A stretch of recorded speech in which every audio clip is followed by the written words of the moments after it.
Tonight's special guest speaker, Charlie Venuto, is a part-time environmental science professor in the American Public University system.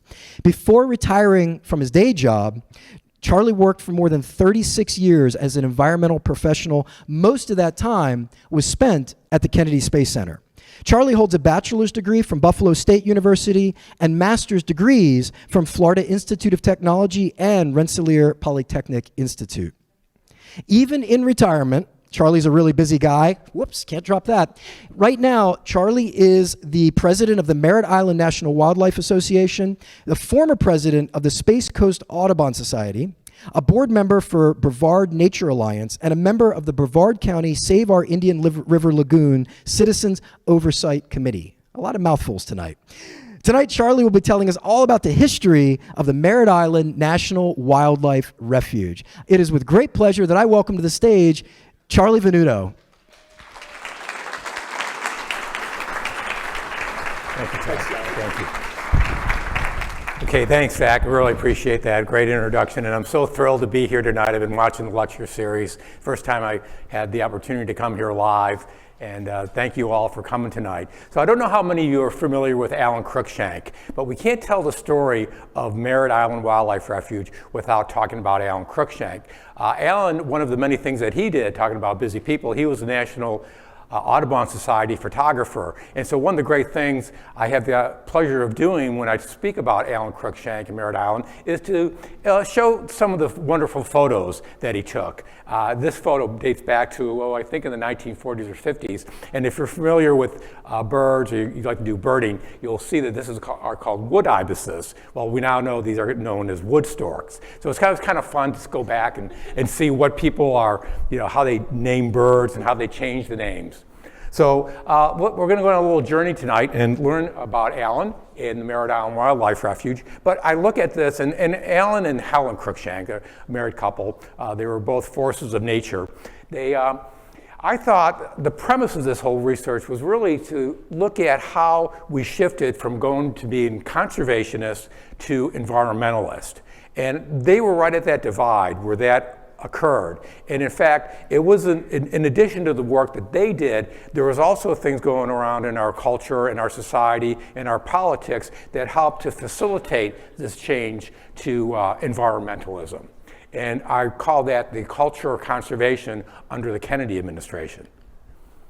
But before I go any further, I would like to acknowledge this is a journey I've been on. I actually started this in 2013 for the 50th anniversary of the Merritt Island Wildlife Refuge. So here we are now 11 years later, and I'm really glad to be able to do this.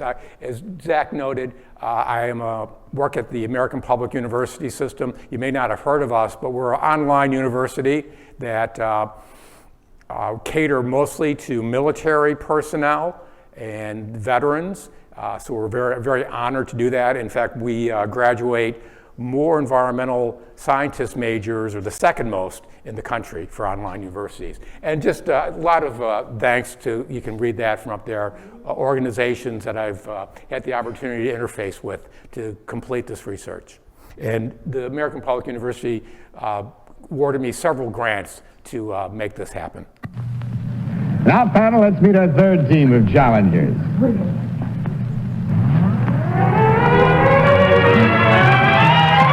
What is your name, please? My name is Alan D. Cruikshank. My name is Alan D. Cruikshank. My name is Alan D. Cruikshank. Follow along once again, panel, please, with your copies. I, Alan D. Cruikshank, am editor of Bird Counts for the National Audubon Society. We have just completed our 61st annual Christmas bird census. From December 21st to January 2nd, over 10,000 bird watchers took to the field to report sightings of more than 500 different species in the United States and Canada. Of all the bird watching teams competing, the group which I led broke all existing records by identifying 200 species of birds in one 24-hour period. Among these species were familiar ones such as the robin, the catbird, and the crow, and many less familiar birds such as the warbled godwit, the ruddy turnstone, and the yellow-bellied sapsucker. Signed, Alan D. Cruikshank.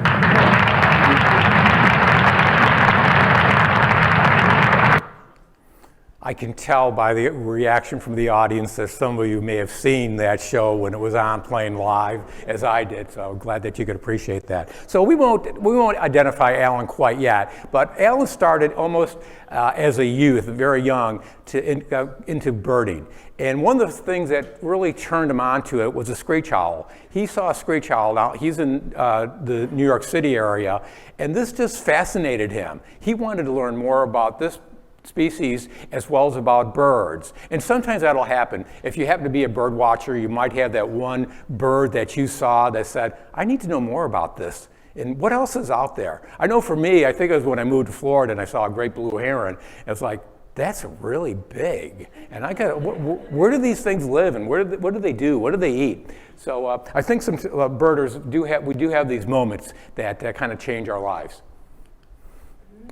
So Alan, as I said, he started as a youth, and he was able to find other like-minded youths. So yeah, probably kind of nerdy, but Alan had many other characteristics.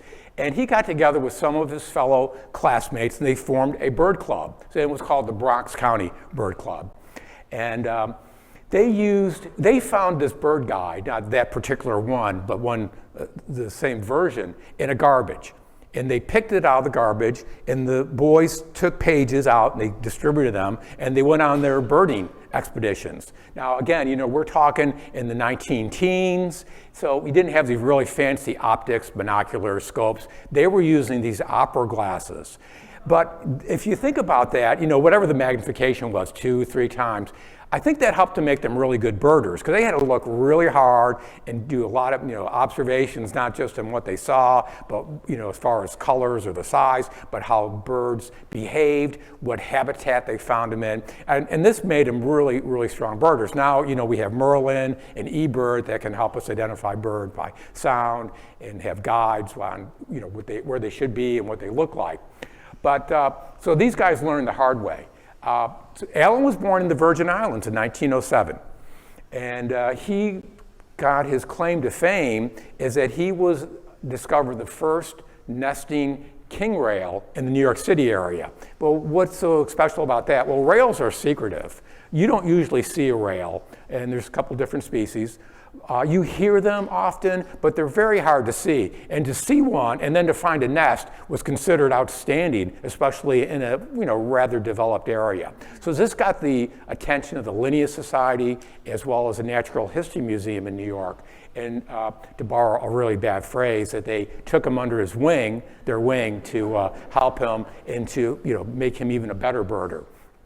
But even as young kids, they started participating in the Christmas bird counts. Now, the Audubon Christmas bird counts, which occur in December, was a reaction to what people did often on Christmas Day. They went out and shot birds for fun, not really for sport. They just shoot as many as they could, then went home and, well, they didn't have football to watch, so I guess they went home and drank and ate. But so Audubon Society said, we got to do something better than this. People want to get outside on Christmas. Let's get them out there to count birds. So I think in 1902 or 1903, they started the Christmas bird count. And it originated in New York City and a couple other areas in California as well. And now it's a full-blown activity. In Brevard, we have 3 separate bird counts, 3 separate areas. And they're throughout the state, throughout the country, in Canada, and actually they're out throughout the world. And they're a really good barometer as to how many birds, individuals as well as species are around. So it's citizen science at its basic. And it does show some trends, and most of them are somewhat disturbing. So let's talk a little bit more about Alan. He ended up going to New York University, NYU, where he was both a major in biology and public speaking. Those 2 majors were very important for the career that he would eventually embark on. He was also a leader. He was the class and student body president. So even though he's a little nerdy being a bird watcher, he still had other attributes that attracted people to him. He was a sports editor. So he learned, his writing. He honed his writing skills, which also turned out to be a very important facet of his education and what he would do in his life. And maybe best of all, he was voted the best all-around guy and the handsomest. I'll leave that up to you guys to judge. But being athletic also helped him a lot as he went around looking and searching for birds, because he went to some areas that were difficult, to say the least. I think in his life he fell out of a tree once and broke a couple of bones, but he was definitely an athletic guy. So let's go back a little bit, and I don't want to leave his wife Helen out. Helen was a very influential and an important partner into what Alan and her were able to accomplish. So they were married in New York City, February 1st, so 1937. And it might be a little deceiving. Alan's a pretty tall person. I think he was maybe about 6'2" or 6'3", and Helen was kind of short. And if you look at this photo, well, she's on a step. So there's about 6-7 inches there, and she's still a little bit shorter than Alan. And so they got married, they're getting ready to go on their honeymoon. And what do you think about when you're getting ready to go on your honeymoon, you just had your wedding, maybe who was there, thanking the people, but they took a little bit different approach. The wedding took place at 10 a.m. at the Presbyterian Church, but the birds seemed rather inconspicuous. So, they're thinking about birds on their wedding day. And on that same day, Helen said, hey, we're all packed up, we're getting ready to go. We got the corsage of gardenias, and in our bird list we saw a Cooper's hawk.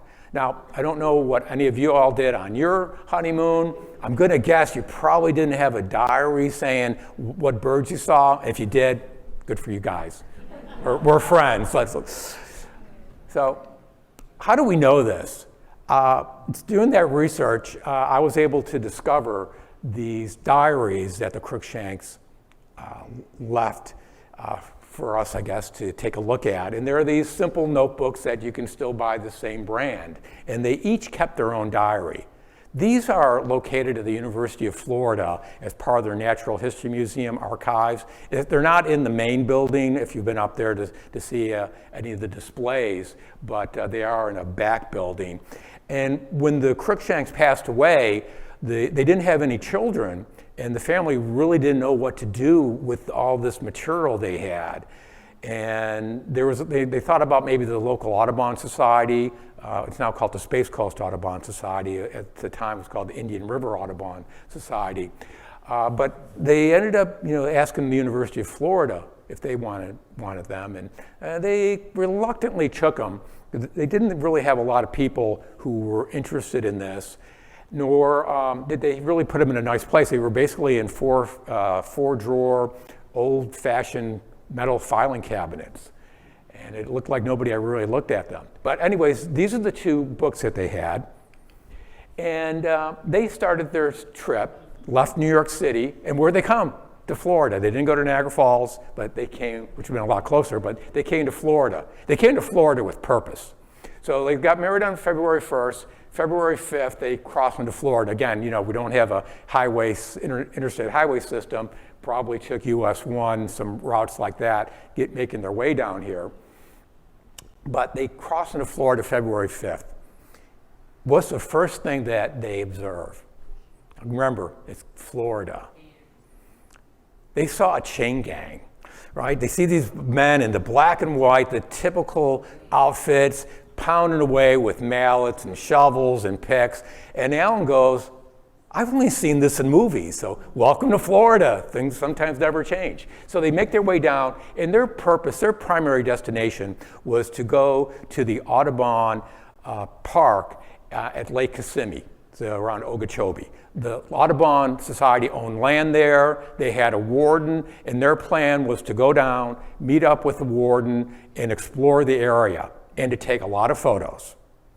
So they made this trip. And you can see, and this is from Alan's book, they came in, they went down to that area, Lake Okeechobee, they headed down to the West Coast, down into the Keys, went back to Lake Kissimmee, Okeechobee, and then made their way back up north. And they went through the areas that we're in right now, or close to, and up through Indian River, Brevard County, out of the state. And I think it made a big impression on them going through Florida. In fact, I know it did. and we'll talk about that here in a second. But they did stop in Brevard County, or at least somewhere on the Indian River Lagoon, and took a good look at many of the species that were there. And you can imagine in February, back in 1937, how many ducks do you think were on that waterway? I mean, you can see thousands still, tens of thousands literally, and I can only imagine what they saw on their trip. Alan was very meticulous. He put together in his book, in his notebook, a list of all the bird species that they saw, when they saw them, and how many they saw. Now, today we call this an Excel spreadsheet. But now, at this time, this was something that Alan, the way he kept count. And it's kind of funny. You can look at some of the names there. They're probably not really readable from where you're sitting, but the names of the birds change. You know, like a lot of them had like Florida robin or Florida, gannet. They had these different names, and that's one of those things. If you follow any birding, names change. Some species get combined, some species get split. But the fact is, though, that he did a great job of recording these on this particular trip. And he would use this because he ended up becoming the compiler for the National Audubon Society, not just for Brevard, but for the whole country. But I started looking at this and I was like, well, there's been other people who have explored Florida from a nature standpoint. And this starts back in the colonial days with the Bartrams. William and John Bartram came to Florida. William was a friend of Ben Franklin, and they collected specimens, botanical specimens primarily, for people in England, for people who were supporting their efforts. And so they made their way through Florida, and again, father-son, and they came at different times. And you kind of see a little bit of some of the spots that they visited in 1766. And this was very enticing to Helen Cruikshank. And she ended up being an editor of a book where the Bartram's trails, their diaries were taken and parts of them were put together. And in her book and in the introduction, she talked about how the Bartrams looked upon Florida with the eyes of great botanists and ecologists.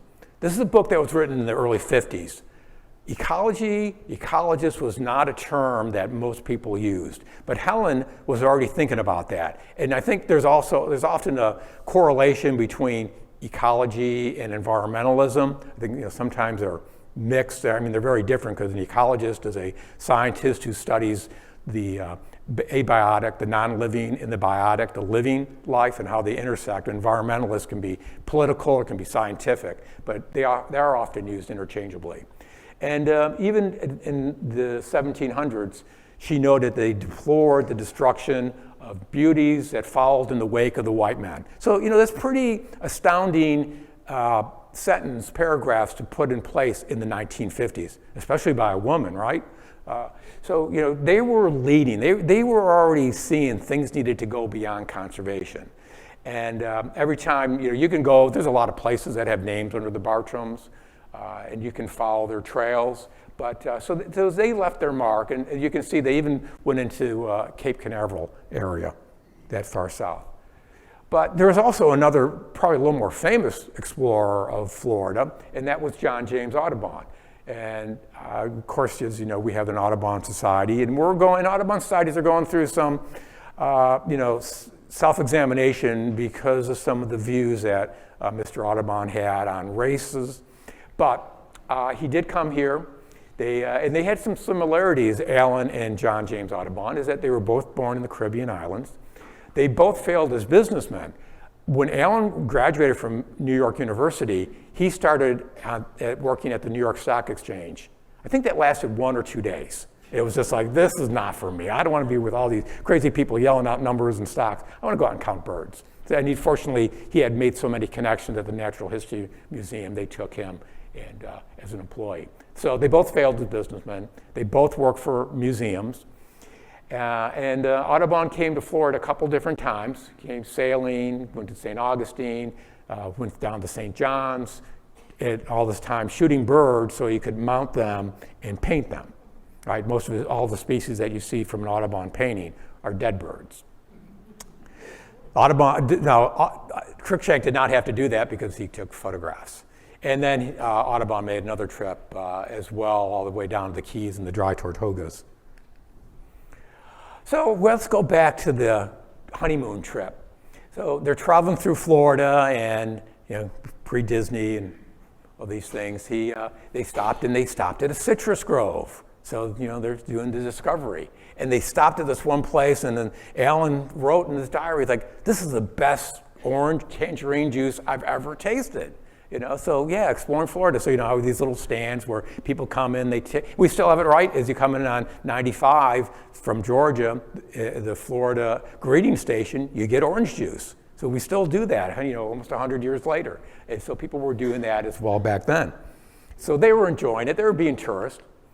So they finally get to Lake Okeechobee, Kissimmee Prairie, and they met up with the warden, Mr. Chandler.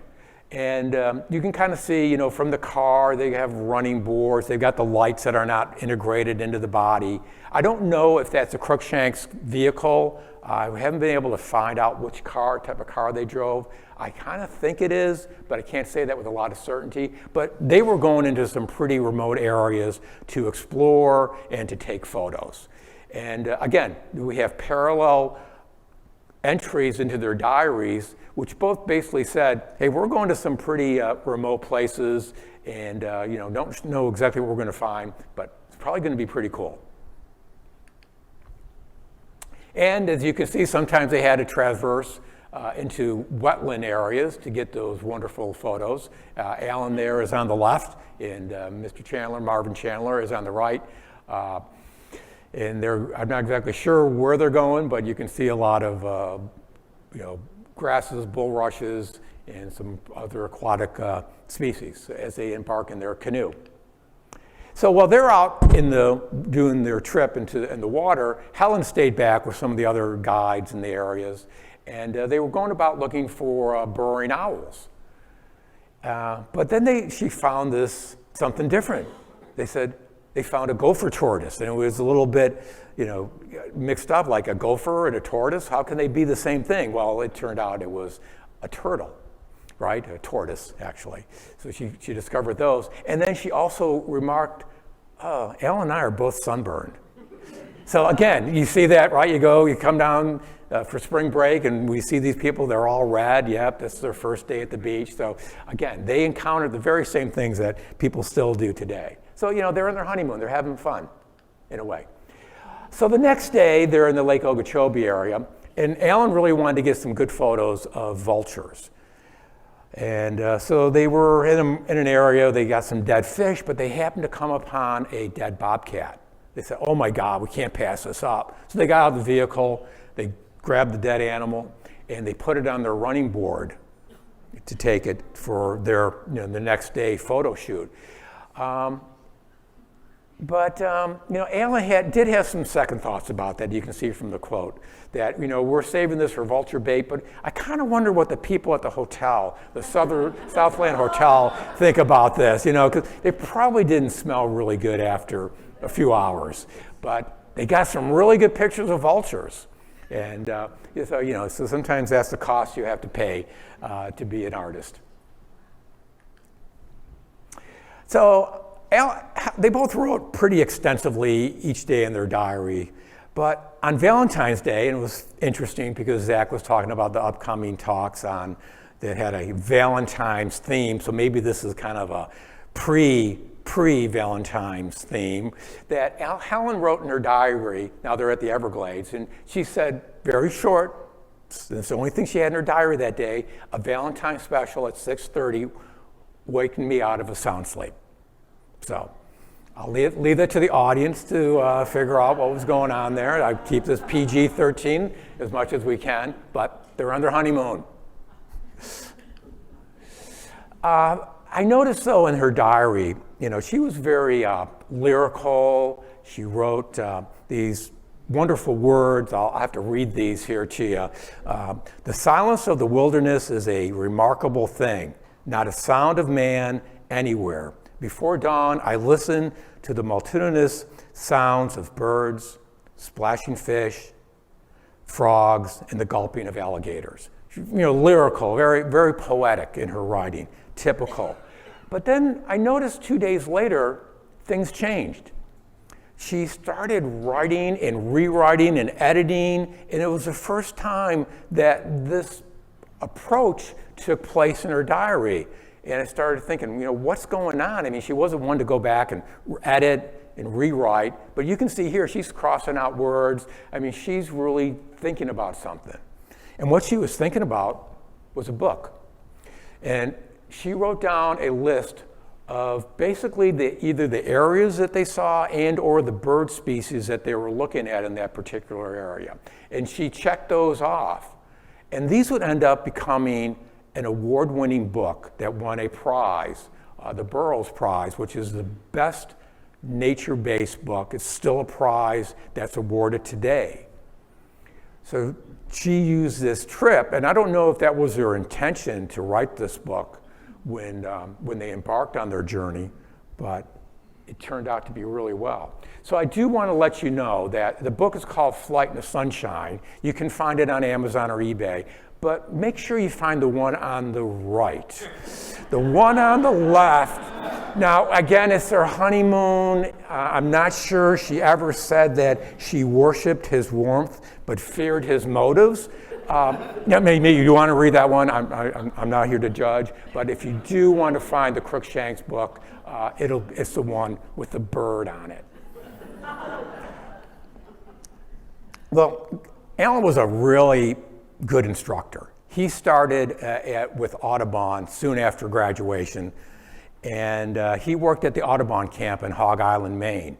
And if you ever want a life-changing experience, it is an amazing place to go to. They have the most wonderful people, they have good food, and the experience of the trips that they take you on are just wonderful. And like I said, life-changing. But he was a really good speaker. He was good enough to get people to smell birds.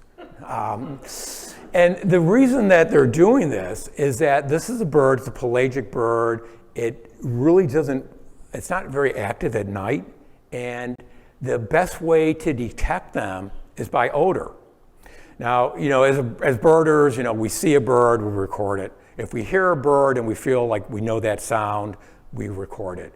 But I don't have anything where I've ever smelled a bird and said, oh, it's that bird. But he got his students to do that, and he was really good, a good instructor. And he did that job for, about 21 or 22 years. Now, Alan was often could be heard saying, what a day, if they had a really good day at their event, at their trip. And on their way back, as they were getting ready to dock after being out in the ocean and visiting some of the bird islands, he would do a handstand. Like, hey, we've had a really good day. So some people might raise a flag. If you're fishing, you put up the flag of the fish that you caught, and you bring it into shore. Alan did a handstand. Now, I don't know how many of us could do a handstand here but doing it on a boat that's moving and rocking, that goes back to his prowess as an athlete. Now, the other thing that I found particular in this photo is that all the people on his boat, they're all females. And handsomest man at NYU, right? So everybody, and he was a really good birder, obviously, but the people wanted to be with him. Now, what I didn't mention in the Bronx Boys is one of the people who was in that group was Roger Tory Peterson. Now, you might know of Roger Tory Peterson. He really brought the first bird guide to the general public that had, many people were interested in and got people into birding. He was also at the Audubon camp at Hog Island, but he was only there for a year because he had apparently some issues with some of the ladies who were at camp. But Alan, on the other hand, was a very upstanding and upright person, or in this case, upside down. But he again, was well thought of and again, was a wonderful instructor. One of the things that Alan did as part of his job with Audubon was to go out on the road and to talk about birds. He had photos, he had films, and he went across the country. He lectured to almost 3 million people at 5,860 lectures. And these were throughout the country. And there were newspaper articles that he's going to some place in Utah, Salt Lake City, most likely. And the newspaper front page, Alan Cruikshank's coming to town. It was pretty big news. And again, we're talking about, in the late 30s and more into the 40s when this series came around. And hey, who doesn't want to see this good-looking man, right? So, but so it's like 500 or 600 people at a lecture, and which is really a lot. You considering how different things were back then. You didn't have the internet. It was word of mouth or by the newspapers. But he got the word out. And it goes back. I really think because when we start talking about saving and conserving and preserving, you learn to save and conserve things when you love them and appreciate them. And he wanted to get the word out to people about how wonderful birds and animals and nature was, and to get them to love it so that they would also preserve and conserve for the future. He had a goal of photographing every bird in the United States. And this was one of his favorite photos because he thought these brown pelicans look pretty goofy. Like, how do they fly? They don't even look like they should be able to take off, let alone dive from the sky and scoop up any type of fish. And again, this was one of his favorite photos that he took. And his books just have all these wonderful, just spot-on photos, some of them in blind, some of them just out in the open. But his goal was to photograph every bird in black and white. And it was really before color film became popular. And so he got down, he pretty much got every bird that was common to the United States, not some of the, he's exotics all the time. And he was successful in doing that. But it's like then color film came out. It's like, oh, I got to start all over again? I got to start doing this in color. And I don't think he ever made all the ones in color, but he did do the ones in black and white. And if you go back to the book, that one of the many books that they published, you'll see these wonderful shots that he took. But they took birding to a new level, the Cruikshanks. They took it, and I'm sorry, no, this is not a swimsuit issue, you guys, but they were able to, they were published in Sports Illustrated. They covered birding as a competitive sport. And they did make the cover, the great white heron, which is now the great egret, right? We keep changing names. But they also had, different articles and different issues about bird watching and how well the Cruikshanks did in this particular pursuit of birds. The Space Coast Audubon Society has been meeting in the same location since the 1950s. It's in the Presbyterian Church in Rockledge, Florida. They still meet there today. And one of the things that they found is that there was launches. And they having their meeting talking about birds. And just like we do today, and we're hoping to do tonight, is you go outside and look at a launch and then go back to whatever that you're doing. And one of the articles talk about this. But this article from Sports Illustrated featured the artwork of Roger Torrey Peterson. And you can see, these beautiful drawings of many different species, and the story about how many birds that were observed during the Christmas count for that particular year. And so they made it popular. They made it a sport. So again, this is this idea that, this is a plaything, right? This is not something you have to go out and do. It's something you do as an adult. As children, we like to play. And to me, this is my way of playing, going out and bird watching. And it is, I think, to most people who engage in the sport. But, there's also a competitive approach, is that people like to count more birds than the other person, which is fine, because it brings out, I think, the best in most people. So how did they do it? How did Alan go out there and capture these birds? Well, he had this really big camera, and it was bulky, it was hard to move around, you couldn't put it around your strap, you had to be carrying that, climbing cliffs, climbing trees to get to where your best spot for the birds. And you can see there, he's on an island with these pelagic birds that probably off the coast of Maine. And also, you can see the blind that he had to work out of. And those can be pretty hot and miserable places to spend hours in. But he did, because he knew that was the best way to not disturb the birds, but to allow them to come up and have your dead fish or bobcat and catch the pictures you want. So they were really important tools for him to use. And people still use cameras and blinds, but the cameras don't look like that. And the blinds are usually a little bit more hospitable. But he had that so he could carry it around to different locations, including here in Florida. Why the swallows come back each year to a place like Capistrano? Why does this happen regularly on a specific day each year? That's not true to begin with. They come back approximately the same time, and a bird generally returns to the place where it was hatched. So he's not saying that's Alan, because I want to leave a little suspense for you guys, but pretty good answer. So let's go back now, or turn our attention to the Christmas bird count. The Cruikshanks came back to Florida the next year after their honeymoon. There's another set of diaries within those notebooks. So they came to love Florida. And Alan retired from his position at the Audubon camp and came to Rockledge. They built a house on River Road in Rockledge. It still stands today.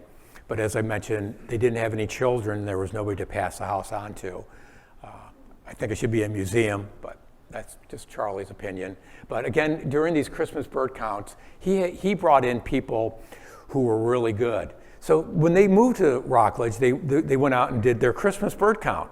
Okay, we're in our new place, we're gonna go out and do the count. They didn't know there was an Audubon Society, and they ran into a local Audubon Society, and they ran into these people who were doing the Christmas bird count.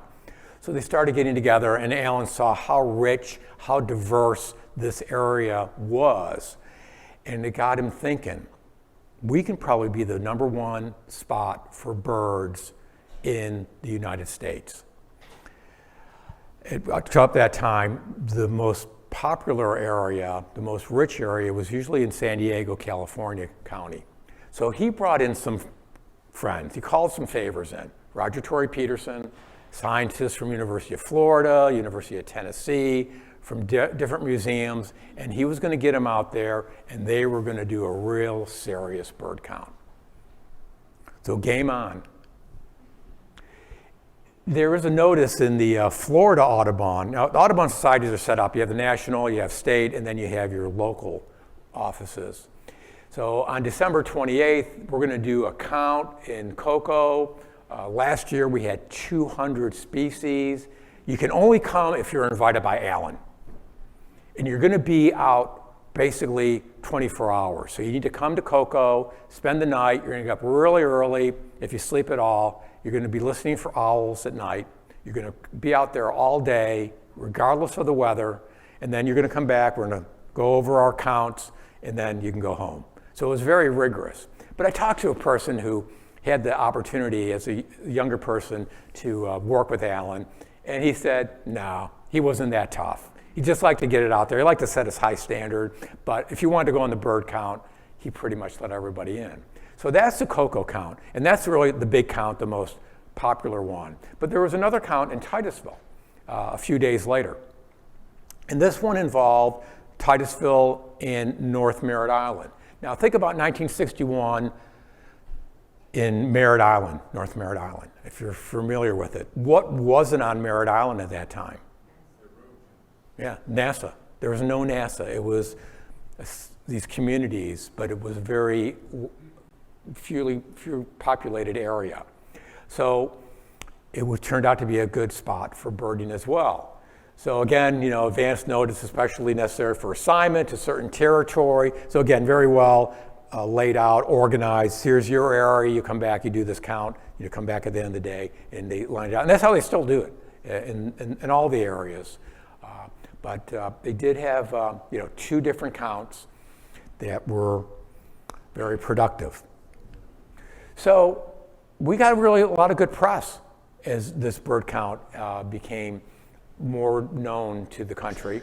And you can see from this map, you can kind of get the date there, 1963, because they had identified Cape Canaveral as Cape Kennedy, and which reverted back to Cape Canaveral after a couple years, especially after they named the Space Center after President Kennedy. But again, big time news in the New York Times about this particular count, starting with Alan D. Cruikshank's champion Indian River bird spotting team has done it again. So really good press, good for the area, and it speaks a lot about the nature and the health of the environment at that time. Because birds and wildlife in general are good barometers of how we're doing in protecting or not the environment. So if you use that to see where you are, unfortunately, you're gonna see a decline. So we're talking 195, 198, over 200 species. And Cocoa led the country in the Christmas bird count from 1955 through 1965, 11 straight sessions. It's a record I don't think anybody's ever broken, but we're not there anymore. Now, and at good count, we probably get 150 species at Cocoa and a few less in Titusville or the Merritt Island. So surrounding all this at this time, we had a new president come in 1960. They had a vision.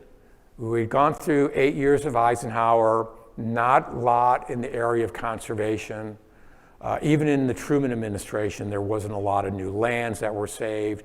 Ike did save a couple, designate a couple military areas as bases, as national parks or national monuments, but not a lot was done. And Kennedy came in with the New Frontier. Now, if you think of the New Frontier, perhaps you think mostly about the space program. But for Kennedy and Johnson, the New Frontier was every program they did, including conservation. After he was in office for 1 month, Kennedy issued a special message to Congress on natural resources and conservation. So he made that a priority in his administration, that we're going to do something different in conservation, and we're going to move that needle a little bit to environmentalism. He had a lot of help. He had a really good person in Stuart Udall, who was the Secretary of the Interior. Udall was a congressman from southern Utah who has successfully had parks and wildlife refuge named in his area of Arizona. But he had some other help too. On the Democratic committee, the platform committee for the 1960 presidential race, he had this woman called Rachel Carson who helped write the platform. And I think probably you all know Rachel Carson in her famous book, A Silent Spring, how that changed how we look at pesticides and herbicides and what I like to call just in general biocides. And that book was controversial, or at least to the chemical manufacturers who tried to deny the fact that these chemicals had unintended consequences on life much more than just the target organisms that they were supposedly addressing. And Kennedy defended her and did it scientifically. Kennedy wanted his programs and policies to be based on science, not just what you like or what you don't like. So when her book came out and was attacked, he put together a panel that looked at this and came up with the conclusions that she's right. We have to think about much harder how we use and what chemicals we use in the environment. Just a short shout out here for Stuart Udall. He wrote a book called The Quiet Crisis, came out in the mid-1963. And he started changing the way we think about things. He wanted to put a value on nature that wasn't just measured by the resource extraction. How many board feet of trees do we have? How much grazing area is there? How much oil is on that federal land? He wanted to understand the intrinsic value. What are the ecological services that these wild lands preserve, as well as what conservation activities. Most of the conservation lands, parks, and wildlife refuge at this point were pretty much out west. We had very few parks and refuges in the eastern part or even the Midwest. And part of Kennedy's platform was we want more parks, we want them in the east, we want them near large urban areas. People now are working 40 hours a week, they have more money, we have a highway system, they have leisure time, people need a place to go, and they should go to nature. So there was a unleashing in the 60s, the early 60s, of creating more and more parks for us to enjoy. And probably of all the things that Kennedy did in his administration, the most important one was the creation of a national seashore. Now, you can say, well, gee, that's in Massachusetts. As a senator, he promoted that acquisition, saving that area. We had one national seashore, Cape Hatteras, in the 1930s, but that was all because that land was donated by the Rockefellers. Every national wildlife refuge, every national park, every wildlife management area that had been created up to this time was either already owned by the federal government, was donated by the state government, or was donated by somebody who was wealthy. Kennedy changed that. He got Congress to approve federal funds to acquire Cape Cod. So it was the very first park that we did with public money. And he signed the bill. And we looked over to Udall, he says, you got any more seashores we can save? And they end up saving Point Reyes, Padre Island. The other couple, Fire Island, really, that didn't happen until after Kennedy's assassination. But they set the tone, and they put bills into place, the Land and Water Conservation Fund, for collecting money from oil leases that was used for the acquisition of these lands. And it's a law and a practice that exists today. So, switch back to Merritt Island. We are in a space race. We got to find out where we're going to launch civilian space program from. And NASA looked. They looked at islands in the Bermuda. They looked in New Mexico. They looked off the coast of Georgia. But they found the best area was here in Florida on North Merritt Island. There was already infrastructure from the Cape Canaveral Air Station, now the Space Force Station. They had tracking stations, they had launch pads. So it kind of made sense just to go across the lagoon to North Merritt Island. And by eminent domain, the government took over 84,000 acres of land and 56,000 acres of water. And it wasn't because they needed all that area, but they wanted a buffer in case something goes wrong with the rocket. Now, one of the advantages of the Cape and KSC is that the launches go over the water. So if there is an anomaly, it has to blow up a rocket, it occurs not over a populated area. But the problem was, there were people who lived in this area. There were cities like Shiloh and Wilson's Corners. There people had businesses, they had homes, there was fish camps, there were citrus groves, there was cattle, and there was Titusville Beach. People had to go. The government bought them out. Some people physically moved their houses from the Merritt Island to Titusville, but people were not happy. There were people I talked to when I was doing this research, and their family, when there was a launch, they turned their back. They didn't want to see it because that's what moved them out of their homestead that they may have been in for generations. And yeah, people were not happy. People said, geez, this government official came in and gave me $8,000, and you got $9,000. Why is there inequity? Oh, you had him over for dinner.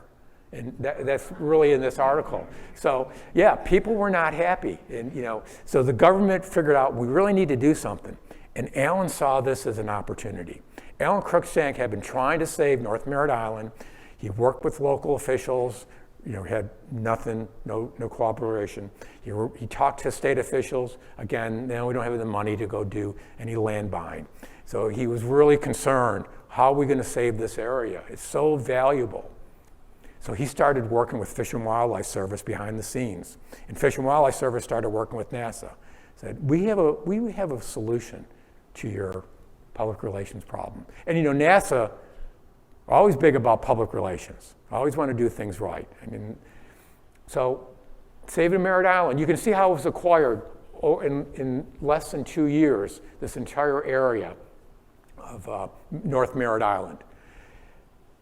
So it happened pretty quick, but you can see the extent of it, and you can see the value. You're surrounded by lagoons, by the ocean, and it's a really valuable area. But space operations only need about 5,000 or 6,000 acres. What are you going to do with the other 135,000? We're going to make a wildlife refuge. So in August 1963, the Merritt Island Wildlife Refuge was formed. And it grew over time. But the first area, and if you've been to the refuge, you may have been on Black Point Drive. That was that part of the refuge that was saved. So NASA said, okay, we're going to turn this into a positive.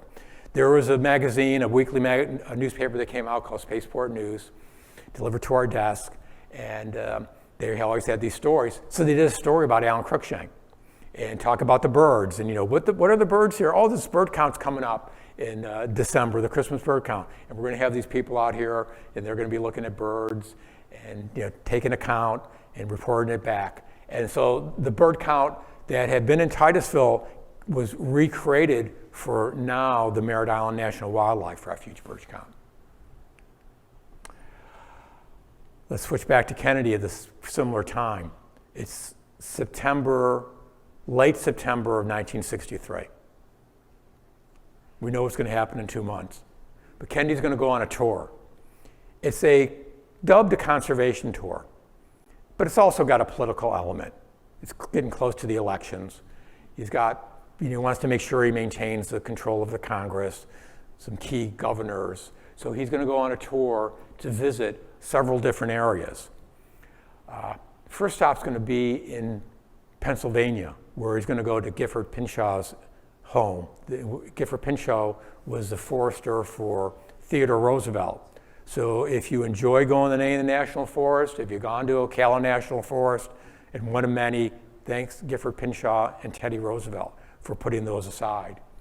And of course, if you like Pelican Island, then Teddy Roosevelt needs another shout out. So he's going to stop there for his first stop and visit some other areas, including going to Wisconsin. In Wisconsin, he met up with Gaylord Nelson. Senator Nelson had been governor of Wisconsin, and it became a very progressive, conservation, environmental-minded person. And he did something, he founded a date in 1970 called Earth Day, which we still celebrate. So Kennedy surrounded himself with the right people. Now, one of the criticisms of Kennedy, you'd think about him, he's out in a sailboat, right? You see pictures of that. You don't see him hiking up Yosemite like you see Teddy Roosevelt. You don't see him working his tree farm like Franklin Roosevelt did before he was paralyzed on the Hudson Valley. But you still got to give him credit for what he did. So let's hear a little bit about this from the president himself.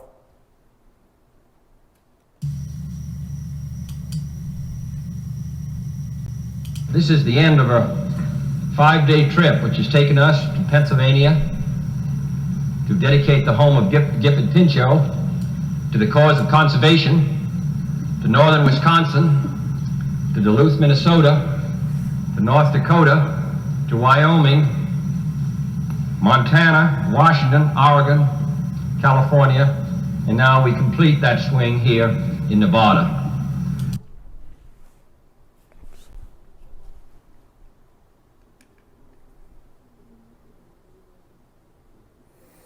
In the summary that the president gave here,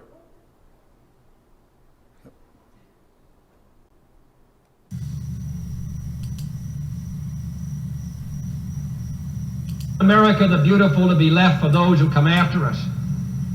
Robert Frost, the late poet, once remarked, "What makes a nation in the beginning is a good piece of geography."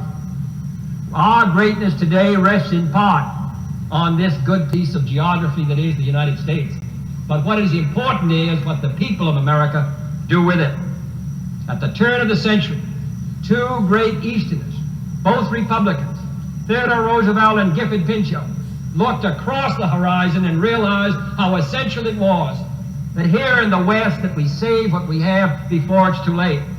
And in the 1960s, in another time of change, I hope we'll still make the wise decisions for the future of this country.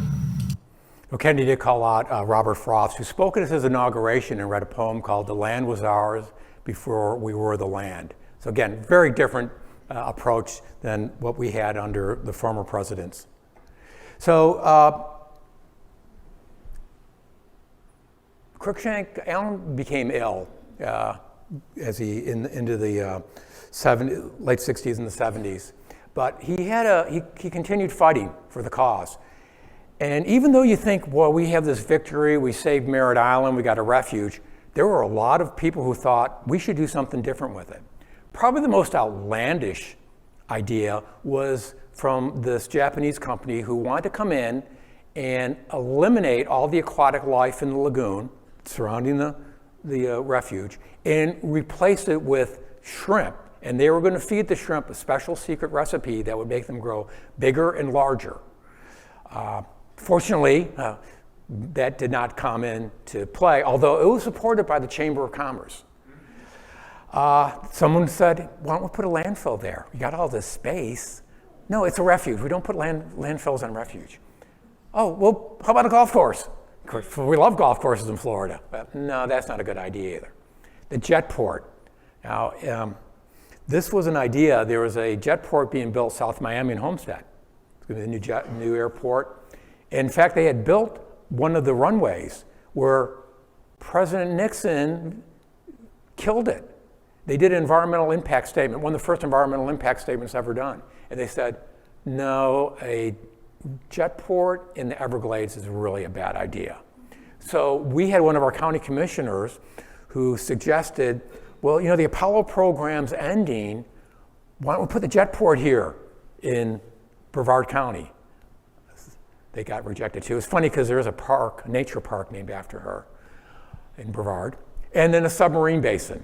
And we do have a port in Port Canaveral, which does have Trident submarines, but Lockheed Martin wanted to build another basin up by the Mosquito Lagoon.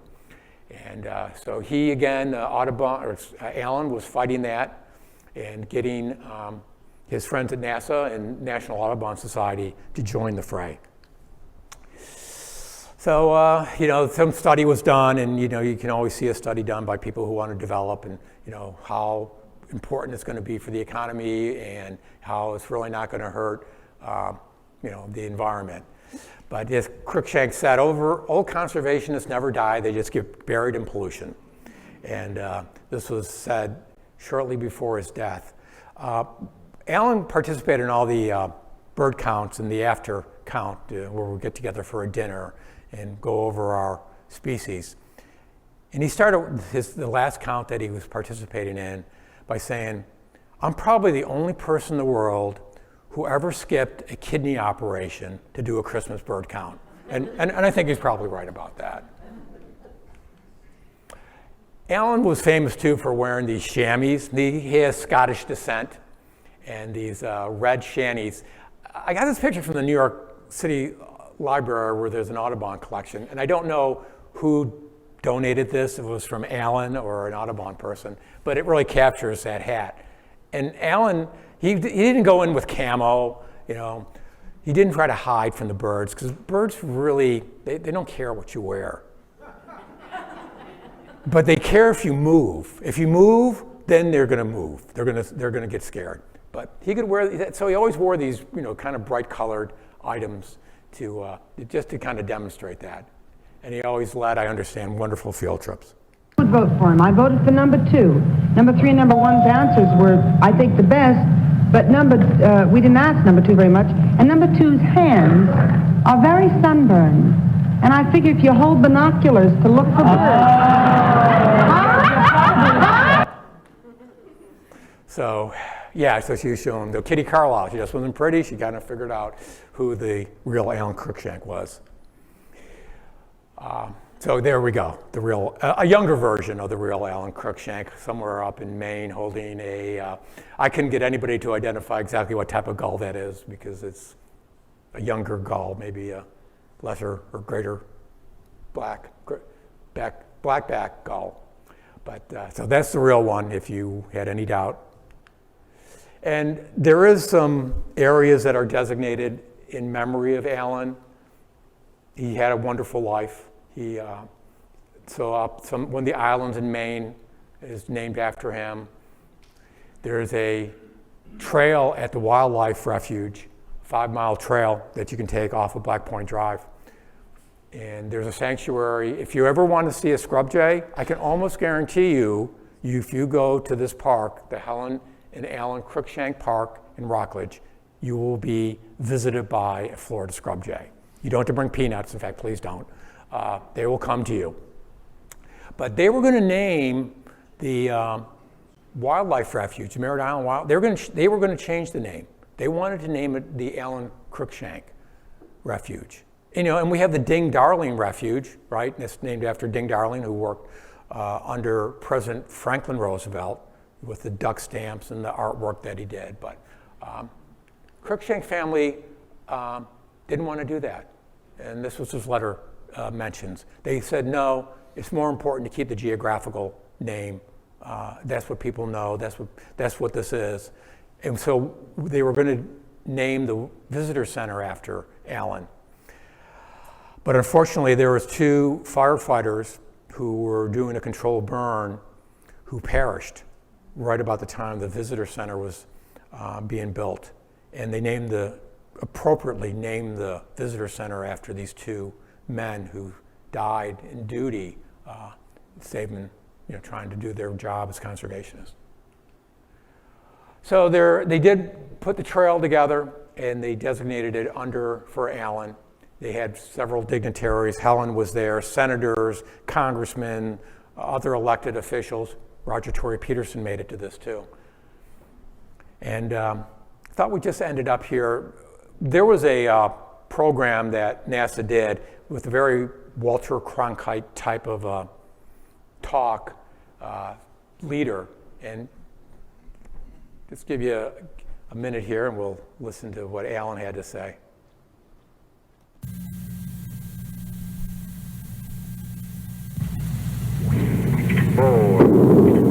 KSC Report, a weekly coverage of events at the National Aeronautics and Space Administration's John F. Kennedy Space Center.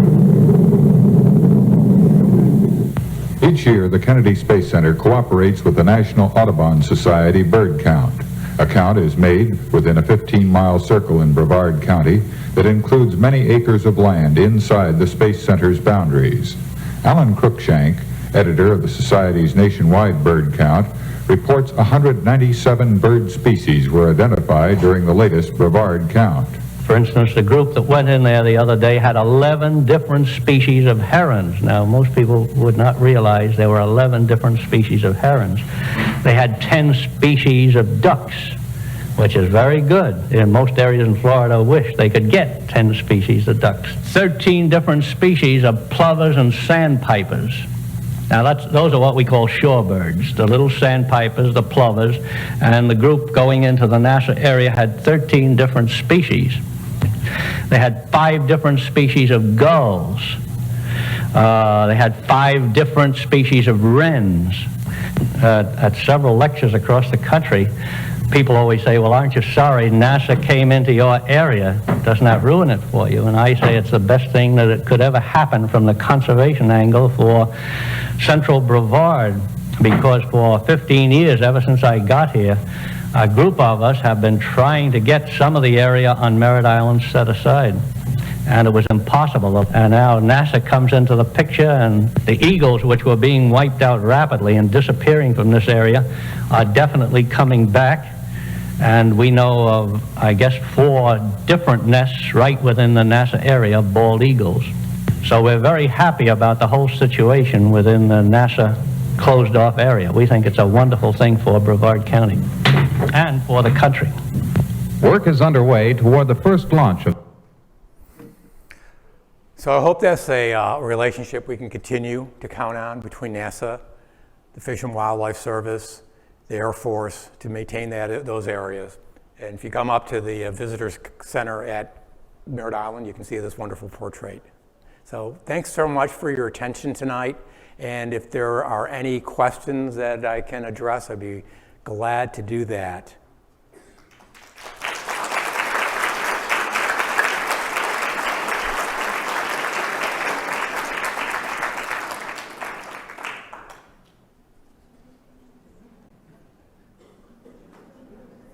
We could start with a question from one of our Zoom audience members. Somebody had a question about the best way to get photographs of birds. Any techniques you'd recommend? Any sort of camera gear, whether it's using your phone or using a fancy, expensive camera? Any thoughts on bird photography for our Zoom audience? Yeah, I wouldn't consider myself a photographer, but there are so many different ways, and a lot of it depends on how much money you want to spend. You can spend $5,000 or $6,000 on one of those really big scopes that some people use, but you can also start with much smaller cameras, that are maybe $400 or $500 that have 40 zoom. There's a Canon model. I'm not representing Canon, but somebody I saw had one, and they took really wonderful photos. And some of the cameras, I wouldn't recommend an iPhone, but some of the Galaxies have much better capacities. All right, we have another question from our Zoom audience. If somebody wanted to get involved with a Christmas bird count in their area, what should they do? I would go out and look for their local Audubon Society who would put those counts on. So every area, like I said, Brevard has an Audubon Society, and I would be surprised if there wasn't one here in Stewart and Martin County to do the same thing. So I would just Google Florida Audubon Society, and they list all the different regional chapters, and you can come out from there. All right, any questions from our audience at the Blake? Folks, help me give Charlie a big thank you for joining us tonight. Thank you very much. And just another quick reminder, we'll see you here in 1 week for Dr. Jennifer Sneed's presentation all about the interaction between microbes and other marine organisms with a pretty heavy emphasis on coral reproduction. And then I really hope that all of you will mark your calendar for February 17th to join us out at the Coastal Center for Ocean Protectors Day. It'll be a great chance to look at some pretty cool equipment and also talk to the people that are involved with conservation and research out on the water as well as law enforcement. Folks, have a great night. We'll see you in a week. Thank you.